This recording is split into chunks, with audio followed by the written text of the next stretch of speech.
Chaplain Curtis Drafton. What inspired you to join the military? Well, I got to be honest, I'm not one of those guys who woke up one day and saw a group of soldiers walking down the street and said, I want to be that. I grew up in a very poor part of Ohio, and we had two options. Either you were going to graduate high school and go work at General Motors, or you were going to go to community college and somehow or another find your way out of the city. And I ended up in high school. I actually did see a really tough guy walking down the hall, and he ended up being later my recruiting sergeant. So, but I saw this guy walk in, and I'm a little runny guy. I graduated 5'5", 120 pounds. But I looked at that guy and I said, you know what? If nothing else, he looks like he can kick butt and take some names later. So we had a conversation over a basketball game, and I ended up signing up right there on the spot. Can you tell me about your journey? Yeah. So start off in Fort Dix, New Jersey. Not exactly the best experience at basic. Again, 5'5", 120 pounds. It's freezing cold. We're doing PT at 05:30, and I'm looking at these guys like, I don't know what's wrong with you. But, you know, unlike today's military, you could not tap out. So I hung in there. And at the end of a growth spurt, I'm now 6'1", 200 pounds within basic, and then AIT. Huge growth spurt. Oh, so wow. The confidence was there. After that, because of my orders, I transferred to Texas, where I served at Fort Hood. And from there, with the first Cav, I completed my career within 5 years. Injured reserve is how I came out. Yeah, so what inspired you to create the organization? So in 2012, my fiance was diagnosed with acute lymphatic cancer. And while on orders, I got kind of distressed. And I was actually put on leave. And when I went home, I became a homeless veteran the moment she passed away. I lost the apartment, I lost the cars, I lost everything. And I was just walking the streets. And I remember sleeping one night outside the VA, because I went to the VA and they told me there wasn't a stipend for then an active duty soldier to walk in and take care of home, you know, being that my fiance passed away. So I promised myself, I said, if I ever get out of this rut, I'm going to make sure not another active duty or veteran goes through what I went through. I was homeless for 8 months. I was on extended leave because we're talking about the death of my spouse. And then when I went back in, I got injured, and TDRL was my final year within the military. And so after that, what I did is I initially started a rescue operation, which I still have to this day, 12 years now. But a rescue operation for natural disasters. We're a group of veterans. We volunteer. We don't get paid, but we go out. But then around 2017, I had this conniption that the VA can't possibly do enough. And I know they do the best they can. But then let's be honest, grassroots organizations have to fill the gaps where veterans are falling through. And so I came up with the Hall of Fame. And as you see, the more common slogan that we know, of course, from our good friends over at the Marine Corps is duty, honor, country. Well, on the back end of that, there should be some appreciation by the public. And there are public factors out there that want to help. And I was like, we're going to go find them and help honor each and every veteran who served. Now, granted, you hear Hall of Fame, you think, you know, shiny lights, let's put some people on a big stage, tuxedo night. And it is that kind of night. But what about the other 18 million vets who've served that are living? And so, you know, if you served honorably, 99.9% of us have served honorably. And I believe that meeting them at their point of need is a way to honor them. So if that's getting some lights cut back on at the house, putting food on the table, helping them get a job, helping them get therapy. You know, we found out that 30% of vets we've helped thus far in 5 years have TBIs, you know, so that's a way to honor them, to where the VA just doesn't have the stipends to get them in front of a therapist regularly and or the medical treatments they may need. How has helping veterans and fellow military helped your mental health? Oh, man. See, you threw a hardball at me real fast. It's something because, you know, I was initially supposed to go to therapy. I go like once a year around that time. And I said, this isn't for me, you know, to go in there and sit across the desk from somebody and they may care, but it's really kind of their cookie cutter approach to it. I'm finding more and more that nothing beats the opportunity of a vet sitting in front of a vet, going through our stories and finding a relatable ground. And so for me, it's become my therapy to just look for a vet, any vet. And I'm just like, man, tell me your story.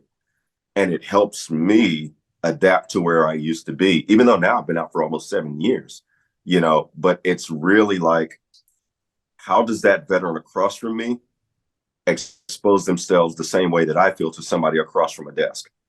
But once they hear the familiarity of my story, whether it's a station base, an FOB, or whether it's just the fact that I had a struggle, in between that time where I became homeless. And I've learned that I'm allowed to talk to another guy and trust this guy. Whether or not he's my direct battle doesn't matter. If he wore a Navy uniform, Marine Corps, Coast Guard, I don't care. There's a brotherhood, right? And of course, we give Air Force a few ribs every now and then, but it's all out of love and all out of joy. But I'm serious. I was in a severe state of PTSD when I came home. Like I said, my last year was TDRL. And when I came home, I thought twice about taking myself out. It just wasn't the life for me anymore. I'm not allowed to go back in battle because of my injuries. I'm not allowed to fully function in corporate America. It's like, where do I fit in? Yeah. Well, I fit in here at the Hall of Fame, and I thank God that I was able to start it, but I fit in here because here is where you are. Here is where my battles are. And all my brothers and sisters in arms, we're here, and I can't do that in corporate America. I actually tried.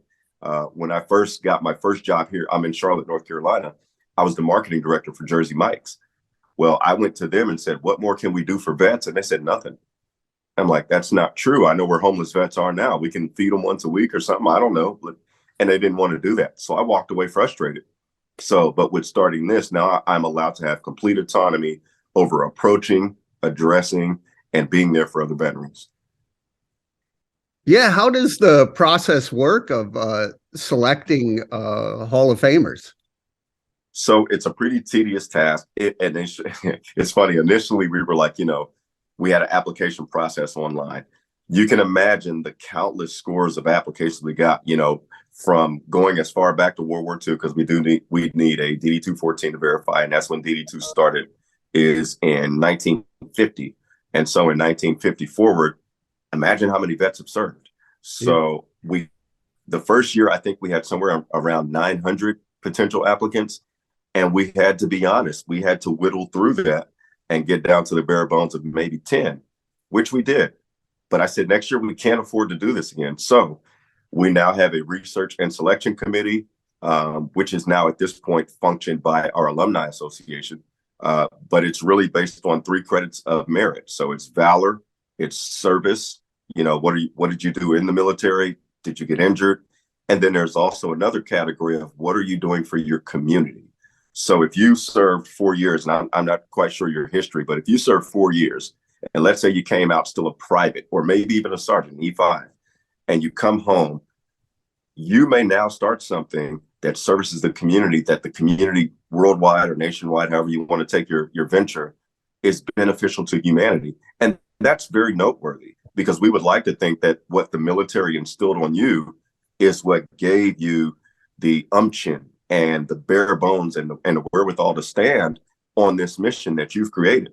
So, we award all 3 platforms. It takes about a 6-month process to go through all the vetting. We got to go through DOD, depending on which branch you serve, we have to call different bases to verify your records, make sure you were honorable. So for instance, Army, we got to call Fort Knox. Hey, did this guy, Mike, did he ever check out? Was he ever AWOL? Like, we want to know everything. So if you were to look at our website, you'll see that each and every one of those individuals, they check every block. That's important. And I did not serve, but I have family who did. And, I do this a lot for, my father-in-law, and my wife is a Army brat. So I try to do that to honor her as well. Good stuff, man.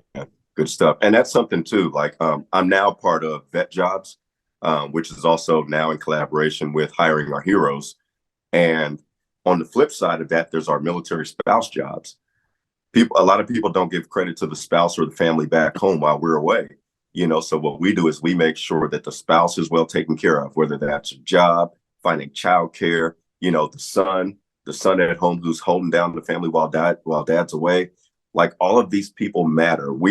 There is no separation between service and taking care of the home. I'm serving so that we can all take care of our homes. You're taking care of the home so that I don't have to worry while I go protect our borders and fronts. So it's all collaborative, and yeah, we're hitting from all angles to make sure that all of the families are taken care of. So when I talk to veterans, a lot of them talk about the challenges of transitioning back to civilian life. How important is it to be there for the veterans as they go through that transition? That's a good question. We're working on something right now down at Camp Lejeune and with the Marine Corps, and we're talking to them about potentially finding a way. We don't have a solution yet, but finding a way to connect with these guys and girls that are active, that are about to ETS. So if you're about to ETS, it's a shame right now, and it's actually a tragedy that during that process, you don't really have connections to job sources. You know, I know we've got SkillBridge. SkillBridge does the best they can. However, 90% of vets who are coming off that base don't have a solid plan. You know, we find that most of them don't have a solid job lined up. Their housing is kind of a 50-50 deal, you know, and when they go home after the balloons have flown away and they're walking off the tarmac and people are clapping, the USO is there and the cameras are up, they go home the very next day. That spouse is like, oh, it's so good to have you here. Okay, now we got these things called bills. What are you going to do? You know, so what we need to create a program that gives us more access. And I'm not saying the entirety of their day during their last 30 days or what have you, but if it's a Saturday or a Sunday and we can have just 1 hour a week with these individuals and we have, you know, designated slots. This guy's going to teach you how to budget. This organization is going to teach you how to go and get a job. This one's for skills training. If we can get that kind of thing, it's important. Because of that 90% I just described that don't have a really solid plan, some 50% of them will completely fall through the cracks and accept jobs that they deserve better, right? Yeah. So we're talking about guys and girls who served on our front lines working at McDonald's, you know, and that's a very bad, it's a bad precedence to set, especially for these kids that we want to serve now, that you're going to go serve your country, which is the top job in the world. But when you get home, you're going to be serving up these hamburgers. And that's not a very fair thing to do. You know, it hurts my heart to see athletes making millions of dollars and our men and women in uniform, you know, tens of thousands, you know, unless, of course, you serve 20 or 25 years and you go above a command sergeant major's pay. You don't come home to a very solid structure financially. And you got to keep grinding away. Well, look at the small numbers we have since we became a voluntary military force. Very small. We can afford to pay more, you know, and we can also afford to make sure that the programs, to your question, are there so that when they come home, they don't have to struggle. Job well done. You know, if we're saying service well done, let's show it as a nation through what we give them on the back end. So while I was researching you, and you talked earlier about disaster response and helping people there. Going there, a lot of people are having, you know, the worst days of their lives. How is there to, you know, be there, help, and also show empathy?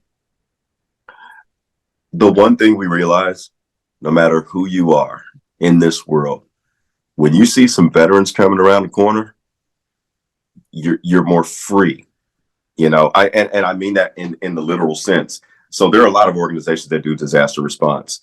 And I applaud all of them. I mean, we're on the same mission together, but it's something else that we get to come around the corner wearing those veteran caps, or they see the U.S. Veterans Hall of Fame logo, and you just see them say, oh, God, I know these guys are going to protect me. They're going to get me out of here. They're going to get me to an LZ where somebody's going to take really good care of me. The added measure to that is we do bring empathy. Like 4 of my guys lost their homes between Louisiana and Mississippi through various storms over the years. So now we got the empathetic piece. Myself, I'm a nationally ordained chaplain for emergency response. So I get to look at the broken individual inside. So it's one thing to pull you out the water. And I'll get to why that is for me. But it's one thing to pull you out. It's another thing to be able to look inside of you and say, you need more than just a blanket and a sandwich, right? So in 2005, I was in Texas. I was off leave, headed back to base. And all of a sudden, there's like this rumbling through the news media. And I'm like, what the heck is going on? The world's going crazy. And it's Hurricane Katrina. I'm like, wow, too bad I can't do anything because I'm on base. I got to report back. So I get to base. And next thing you know, the guard is being called up. There was a guard post probably 20 miles over in Killeen, Texas. Well, they got called up to go serve. And I'm like, whatever's going on is scaring the crap out of me. Because, you know, back then we didn't have TVs like they do on base and you're just sitting there watching CNN or NBC or Fox, you know. So we just had to wait and see what was going to happen. Well, 7 months later, when I got another leave, I go home. They brought all these evacuees up to Dallas and Fort Worth. And I'm like, wow. And when you're looking in these people's eyes, Michael, these people are dead. Their souls are dead. They're just empty shells. And the reason is because people did pull them out. They threw a blanket on them, gave them a sandwich, and said, okay, go find FEMA, make a way out. That's not a good resolve. We're better than that. We've got the resources as a nation, and I'm not just talking money. We've got therapists we should have had on site. And I actually had a chance to sit down with General Russell Honore, who led the charge for Hurricane Katrina. And General Honore said the same thing. He said, Chap, let me tell you something.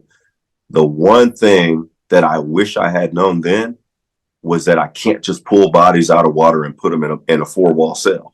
Yeah. I've got to have therapy. I've got to have FEMA really do what FEMA says they do. And from that push forward, what we did as an organization is we brought those pieces in. So everywhere we go, like, again, I've got my empathy, sympathy guys. I've got my personal training. I've got logistics guys. I even have an old CB. And this CB, he navigates me through those streets on our troll boat like you would never believe, man. 4 feet of water and he's trolling. He's a bad dude, So when we go down there, we go full op. And everything really outside of a true evacuation shelter, we bring everything to the table voluntarily. Again, we don't get paid. I wish we could find some sponsors, but we don't. But I want these guys and girls to know they're appreciated. So every year I treat them to a good dinner and, we celebrate just a good hoo-ah because we didn't have to do what we did, but we're blessed to do so. With that, what motivates you? Oh, man, humanity, opportunity, equality. If I go down to, let's say Louisiana has a hurricane and God forbid it goes there again, we've been there too much. But, when you go down there to like the lower Ninth Ward or Lake Pontchartrain and you do your evacs, there's so much appreciation. And then there's the other side of the lake. When you go to the north side, it hurts me to see people so privileged. Like, why didn't you guys come get us first? And I'm like, it's called equality, man. They needed us more than you did. Yeah. But now we're here and you're alive. Your power went out. Their house is under 9 feet of water. So when you're headed down that way, the first thing we tell people is we're going to do what we got to do based upon the heart. And so what motivates us is the drive to bring everybody on even playing. You know what I mean? It's just like in the military. If I'm going down range and they've got some city captured, right? Let's say, and I do have to use this as an example, Kandahar, in the Kandahar region. So if I'm going down in Kandahar, you'd be surprised. There are some very wealthy areas and they're very well fortified. But when we go into these small villages as almost an MP or a patrol unit, those rich guys are, hey, why didn't you come over here? We'll pay you.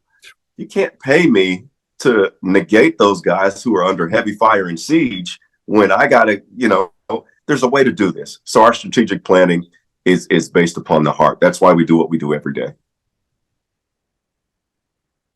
I was looking at the list of 2023 inductees and General Powell's on the list. And, he has a lot of firsts under his belt. How important is it to recognize people who broke a lot of barriers? Well, that's what our nation is built on, right? We were the first nation for religious freedoms. We were the first nation to allow all to come as your culture, be yourself, have your set of rules, but still under the guidelines and auspices of the American Constitution.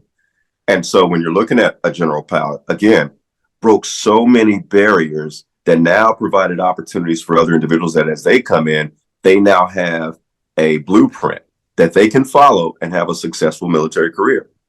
If you jump back to a couple of years ago, Rocky Bleier, one of the very first guys, and more recently, people know Pat Tillman, but look at Rocky Bleier, a guy in the 60s and 70s who made very little in the NFL, say, you know what, I'm going to go serve my country for even less money. Right. Pat Tillman, at the time, I think Pat Tillman was offered a $5 million contract. Yeah. But he chose to go into the Rangers. He wanted to be a Ranger all his life. And he said, you know what? Football is great. Cardinals, I'm sorry. I got to go serve my nation. And of course, that was also due to 9/11. But nonetheless, when you're looking at these individuals who forsook so much, sacrificed so much to go through doors that had never been opened. I mean, come on. We have to be honest here. We live in a generation now. If you offer a kid $1 million to shoot a basketball or run up and down a field, they'll take it. You offer a kid $30,000 and say, hey, you put this uniform on, your whole nation's going to be proud. They're going to look at you funny, you know? So again, General Powell, he had a lot of opportunity. Big man, honking man, was an athlete, but he stuck to it. He stuck to his commitment. And not only that, he re-upped, or rather re-enlisted 4 times during his career. He didn't have to do that, you know? So, you know, every guy and girl that we chose broke barriers. You know, last year, Chief Warrant Officer 5, Phyllis Wilson, you know, imagine the rigor she had to go through to make warrant officer 2, 3, 4, 5, you know, and that's really the case. You know, Major General Marsha Anderson and, you know, Major General Angela Salinas, like, and I'm going through all these archives in my head of past inductees. Look at what these women had to go through to make it to Major General. You know, it's so many things that compile why our military is the strongest. And it's because people had the gumption to stay in there and break down these barriers. So if that's not noteworthy, I don't know what is. You know what I mean? So yeah, we have a pretty solid class of inductees. I think we're at 22 right now, and then this year we'll have 8 more. So we're doing really solid work here, and I'm really proud that we're hoisting this flag every day. So can you tell me a little bit about the induction night? Yeah. So, and this goes back to our mission as well. It's an all-inclusive, I want to say, red carpet event where we get these men and women who served honorably, and we treat them like we wish the streets of New York and the Bay Harbor areas and over on the Eastern Coast in Florida. I wish when we came home from overseas, they rolled out the red carpet. A nice dining experience. We've got music. We usually have an Army band. I'm gonna make that happen where we get a Marine Corps band at some point. But we have a nice band. It's a nice 4 or 5 star event. Great meals, silent auctions, all raising money for the ongoing missions. You know, and that's really what it is we're honoring these men and women, spotlighting to the public. It is a public event where they can see the men and women who've done extraordinary things, meet them. They want to take pictures with them. That's great. But the main thing is, and our inductees understand this, that word up there again, appreciation. We've got to appreciate all our vets. So we've got to end veteran homelessness, you know, and we highlight these different captions and bullet points at the end of the day. We got to end veteran homelessness. We got to end veteran unemployment. You know, we have to address mental health at a higher standard. All of these things matter, but for the sake of corporations out there, back to my earlier point, that care, they love big fancy stuff. And a lot of those corporations, they want to write big checks, but they need a night like that to coerce them. Because they 9 times out of 10, let's be honest, they're not going to come out there in white press shirts and ties and do the groundwork that we do every day. But if you got that 5-star night and a proven portfolio, because we do go through highlights there at the ceremony, that's when they say, okay, I can trust you guys, but thanks for this glass of Chardonnay as well. And we're fine with that. We get it, man. We get it. We know you want caviar, and we'll give it to you. I never thought of it like that. That's, you know, that's one way to get those checks. Yeah. Yeah. And it works at a pretty efficient rate. You know, we're not a multi-million-dollar company, nor do I actually really want to be. I just want to get the work done. I tell people all the time, the one thing I don't want job security infinite amount of years for veteran homelessness. Let's end it. Let's be done with it. Let's build some veterans housing. And as they transition, and also those on the streets, let's bring them home. You know, that's a constant message of mine, especially on like platforms like LinkedIn where you and I met. Yeah. You know, let's just do the work. I want to be done with homelessness in 3 years. And that's a very possible thing. You know, all we got to do is have the buildings, you know, get a couple land grants, build some houses. Dang, we're done. We're done. After that, get some vehicles, go into these highways and byways. Like one of my more recent posts, and it broke my heart, man. I went to the post office, 2 vets sleeping behind a U.S. Postal Service building, government building, you know, and it broke my heart. And I was like, we got to do better. We got to do better. So that's what we do every day, man, is we do it all for those who deserve way more than what we've given them. You know, so yeah, that's our mission in a nutshell, if that's the nutshell. And sometimes it's just, you know, the little things of just, you know, a compliment or a conversation that helps, you know, anyone going through a tough time. Yeah, man. Yeah. I mean, that's the main thing. What would you want in that situation? But the sad thing is a lot of people can't really visualize that in their minds, what they would want, because they can't see themselves ever getting there. And I'm like, well, you just don't know. We live in a nation where 75% of people are one paycheck away from being in that situation. So Right. let's be honest. What would you want? I would want somebody to come up to me and say good morning. You know, I would want somebody to say, hey, did you eat today? You know, where did life drop the ball? Where did society drop the ball? Let's get you back on track. And for our veterans, even more so, right? Because let's be honest, when we took that oath, the first thing they said is what? Mom and dad's going to be so proud of you. Your nation's proud of you. And you are going to build a legacy. Well, that's an investment. And I'll give you this. A lot of people say, well, you wrote a blank check to your country. Okay, I like that analogy of a check. Check. Let's think dollars. Okay, dollars. What are dollars? Investment tools. I'm investing in my nation. On the back end of that, there should be an ROI, an expectation that when I come home, things should be lined up. For one, no more violence in our streets, no more divisive between politics and social class. Like there's so many things that go on. And even when I came out, I was like, you guys are still doing this? Politicians are still arguing and fighting over things that they don't even know about. Like what are we showing the world? If we're the greatest nation on this planet, we have got to carry and set the bar high. We got to look good, you know, and there are areas that we can correct right now to help our legacy, or we're going to be steamrolled right into a lot of turmoil. We can be better. Where do you want to see the Hall of Fame in the next 3 to 5 years? Oh, I know where to be, man. I know where to be. For one, we're actually going to do our brick and mortar facility, 200,000 square foot facility. We're looking at two cities right now, either here in the Charlotte, North Carolina area or Atlanta, Georgia. Mainly, there are main reasons for that. There's a good crossroads between north, south, east, west travel, tourism. So we want to have the Hall of Fame built and or in the building process in 3 years, because it's literally a 2.5 year build to build the facility. Right. And then DOD has to checkpoint us at certain points for like static vehicles and things of that nature. But 3 years will be there. Also within 3 years, potentially this year, we will have the very first full scale Veterans Village built from the ground up. So if you're looking at the Veterans Village of San Diego, which I love, man, you can't beat that facility. They took a lot of old buildings and they refurbished them, and they are beautiful and immaculate. But they live in a state where you've got about 10,000 homeless vets right now. They can't service them all, and I wish they could.